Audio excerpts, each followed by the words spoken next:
Winter Conference. Almost a year since you fell in love with her. Even longer since you welcomed her into your most private, secret dreams, where her legs part beneath you as she waits, beautiful and naked, for you to fill her milky center with your abundance and skill. Now you sit beside her on the plane, and as usual, she laughs at your jokes as sincerely as she talks of Bach and Szymborska, and the ability of certain music and certain poetry to lift one away from oneself, which is why you love her more wholly than you love your wife, who you imagine at home reading People magazine or buying a new pair of shoes. You sign your name and take your key and can't believe your luck when you hear the apologetic concierge explain that her reservation has been lost. Or perhaps, the woman suggests, the company you both work for simply failed to book 2 rooms. Calmly, you accept the news that there is no vacancy. The hotel is booked. The next 2 nights must be shared. It can't be helped. The king-size bed is large, you think. Too large.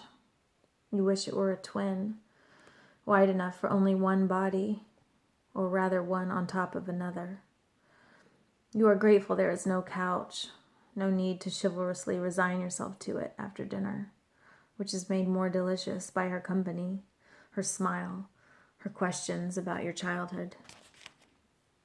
You could not tire of her, you convince yourself, as she showers in the bathroom, the door closed, the steam rising as you consider relieving your ache before she comes out with her dark hair wrapped in a clean white towel. Instead, you consider the pattern of luck today and the way she looks into you as she listens to the stories you tell. She's already called her husband, said goodnight to her child, told them both she loves them, without ever mentioning your name, the shared room, the single bed.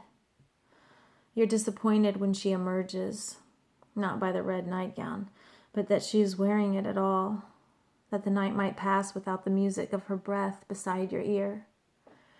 Do you mind if I read? She asks, and you watch as she pulls a book from her bag, and as she lifts her bare legs, smooth with scented lotion, into bed.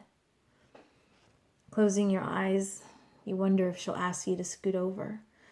You know you're taking your half out of the middle, hoping to brush against her, hoping she'll roll next to you in the night, decide to touch you, taste you, open herself to your desires. You take off your t-shirt and lay back down, your fingers laced behind your head. You want her to feel you watching her, pull her attention toward your skin. I love you, you want to say, after she begins to read out loud. It's a poem about love, and you wonder if she believes it before you realize she has written it. A tear just then disappears into her pillow. I love you, she says out loud, and you believe her, and you watch as she turns out the light.